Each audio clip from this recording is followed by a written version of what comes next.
So students, today we are going to discuss about the circulation of the blood. अगर देखा जाए तो heart के द्वारा ये सर्कुलेशन प्रोसेस किया जाता है ब्लड का। और हार्ट जो होता है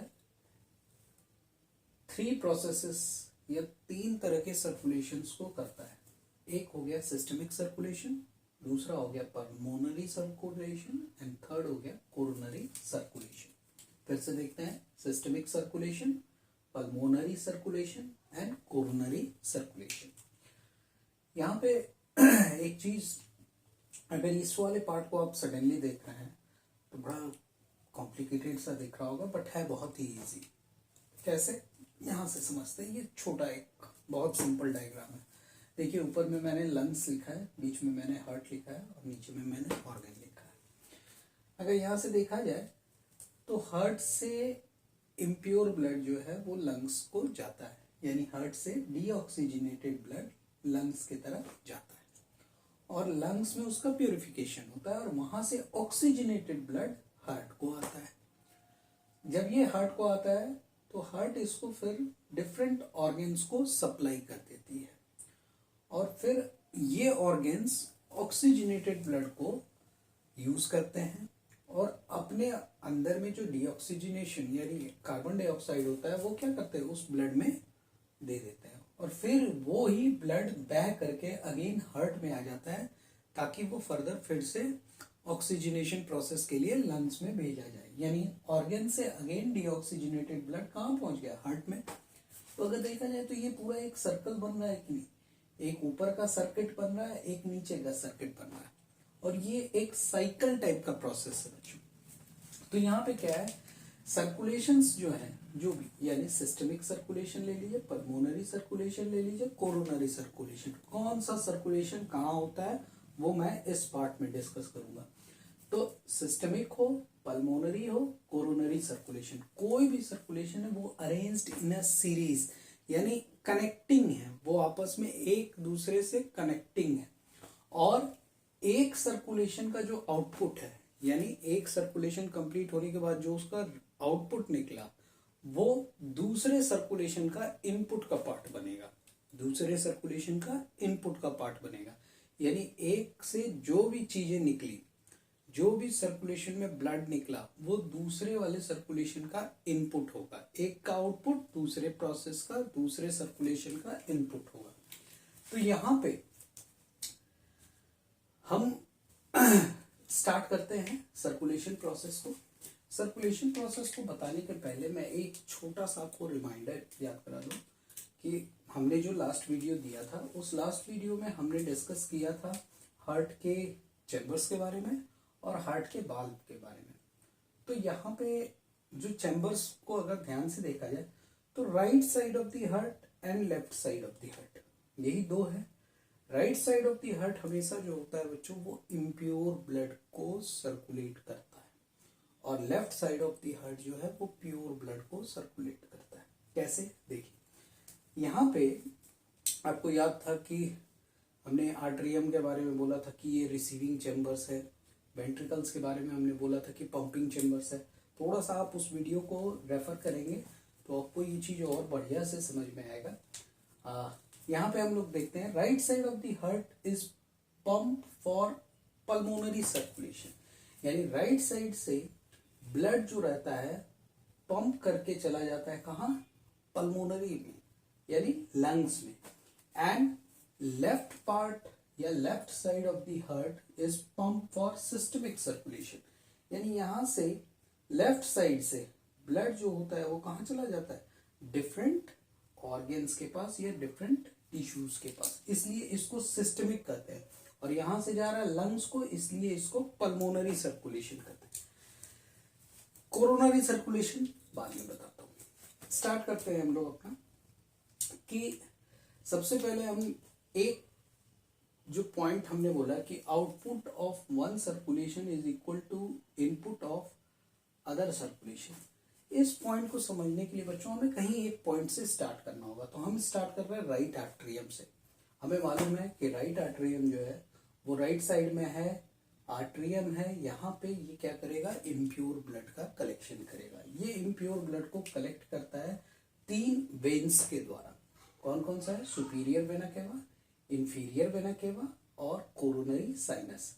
superior vena cava is collecting blood from the upper part of the body, यानी ऊपर की साइड से superior vena cava impure blood को कैरी कर रहा है।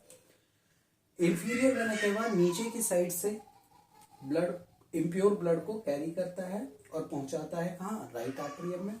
और कोरोनरी साइनस वेन जो है वो हार्ट में जो इम्प्योर ब्लड है, हार्ट का जो इम्प्योर ब्लड उसको वो पहुंचाता है राइट आर्टरियम में। नाउ राइट आर्टरियम जो होता है वो ट्राइकस्पिड वाल्व पे प्रेशर बनाता है और वहां से ट्राइकस्पिड वाल्व ओपन होता है और वो चला जाता है किसमें, राइट वेंट्रिकल में। राइट वेंट्रिकल में जब जाता है तो राइट वेंट्रिकल से ब्लड जो होता है वो आपका पल्मोनरी वाल्व के थ्रू और पल्मोनरी ट्रंक, यही पल्मोनरी ट्रंक जो होता है बच्चों, ये फर्दर छोटे छोटे आर्टरीज में डिवाइड करता है। 2 आर्टरीज में डिवाइड करता है, right pulmonary artery and left pulmonary artery. Right pulmonary artery जो होता है वो चला जाता है राइट लंग में और लेफ्ट पल्मोनरी आर्टरी जो होता है वो चला जाता है लेफ्ट लंग में।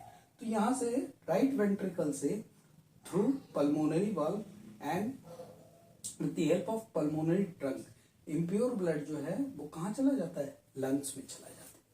फिर लंग्स में प्यूरिफिकेशन होगा। लंग्स में क्या होगा, deoxygenated blood will get converted into oxygenated blood, और यहां से ऑक्सीजनेटेड ब्लड जो होगा लंग्स से वो आएगा कहाँ पे, लेफ्ट आर्टरियम में। मैंने जैसा बोला था कि लेफ्ट साइड जो होता है वो प्योर ब्लड को कैरी करता है। अब लेफ्ट आर्टरियम में आ गया। लेफ्ट आर्टरियम में जब फिल्ड हो जाएगा तो वो क्या करेगा, बाइकस्पिड वाल्व पे प्रेशर बनाएगा और उसको ओपन करेगा और फिर ये बाइकस्पिड वाल्व से होते हुए, लेफ्ट आर्टरियम से बाइकस्पिड वाल्व से होते हुए ये आ जाएगा लेफ्ट वेंट्रिकल में। और यहां से लेफ्ट वेंट्रिकल से क्या होता है कि थ्रू एरोटिक वाल्व ये एरोटा से होते हुए डिफरेंट सिस्टम्स को, डिफरेंट ऑर्गन्स को सप्लाई कर दिया जाए, यानी ऑक्सीजनेटेड ब्लड डिफरेंट ऑर्गन्स को सप्लाई कर दिया गया।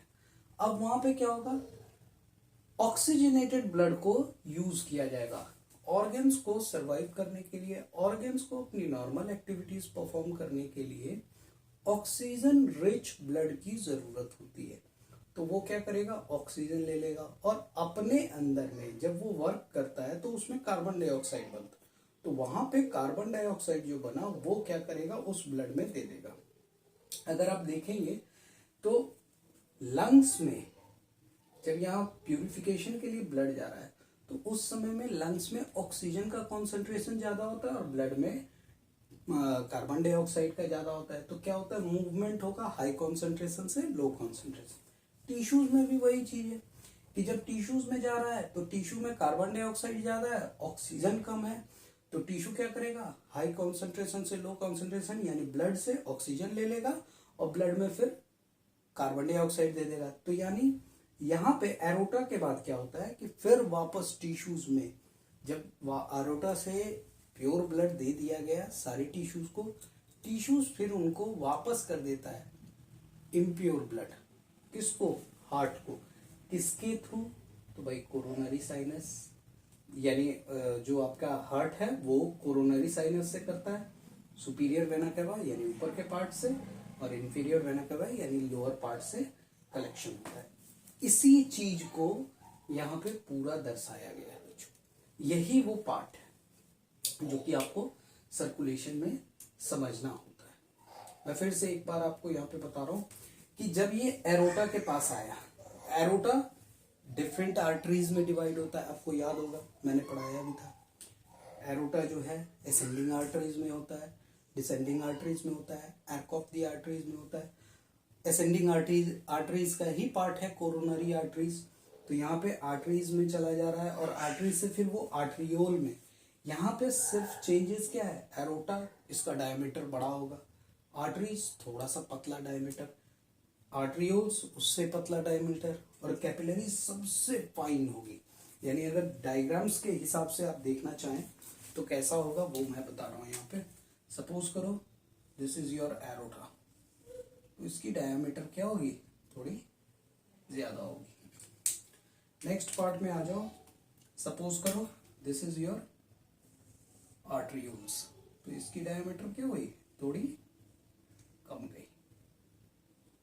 और उसके बाद इससे भी पतला जो होगा दैट इज योर कैपिलरीज। ठीक है, और यहां पे जब कैपिलरीज हो जाता है तो कैपिलरीज के बाद अगेंस्ट जो यहां पे आ जाएगा बच्चों वो होगा आपका वेन्यूल्स।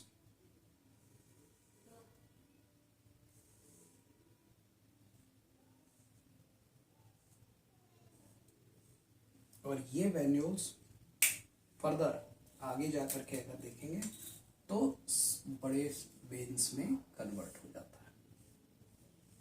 ये आपको अभी अपन जब ब्लड वेसल्स वाली पार्ट पढ़ाएंगे तो वहां पे होगा। So this is your artery, this is your arterioles, this is your capillaries, right, and this one is your systemic venules, and again this is your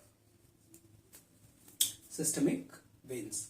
तो ये एक समझने के लिए है, आप इसको समझ पाएंगे। यहाँ से एरोटा से आर्टरीज में जाएगा, आर्टरी से आर्टरियोल्स में, कैपिलरीज में जाएगा, और वहां पे क्या होगा, टिश्यूज में अनलोड किया जाएगा ऑक्सीजन, और टिश्यूज से कार्बन डाइऑक्साइड को ले लिया जाएगा। ये कार्बन डाइऑक्साइड वाला जो ब्लड रहेगा ये किस में आ जाएगा, सिस्टमिक वेन्यूल्स में, और वहां से सिस्टमिक वेन में आ जाएगा। और सिस्टमिक वेन जो होगा डीऑक्सीजनेटेड ब्लड को लेकर के चला जाएगा। एरो में देखते जाइए, ये कहाँ आ गया, superior vena cava, inferior vena केवा एंड कोरोनरी साइनस के थ्रू।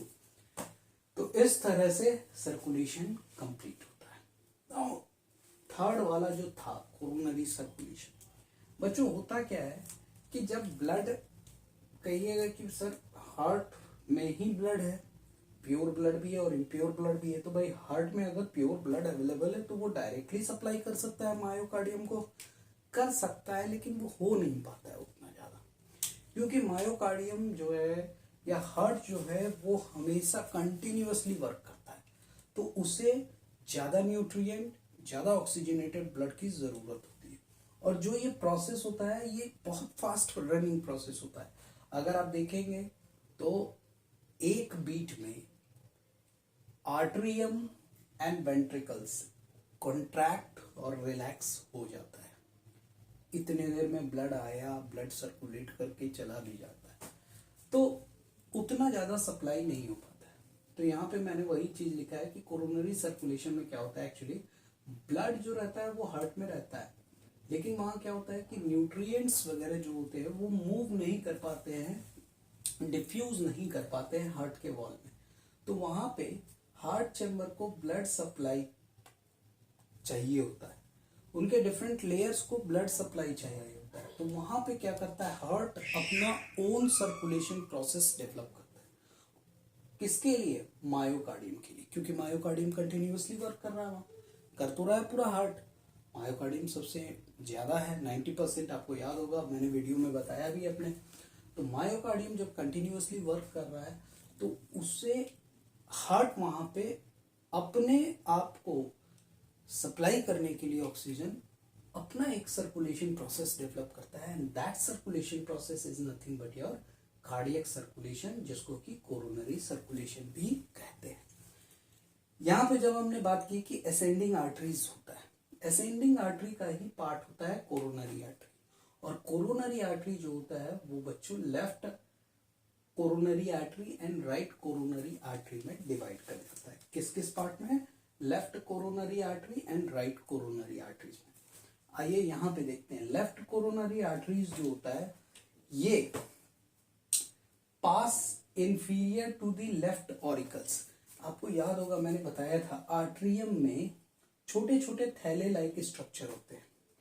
तो यहाँ पे अभी हम बात किसकी कर रहे हैं, लेफ्ट कोरोनरी आर्टरी की।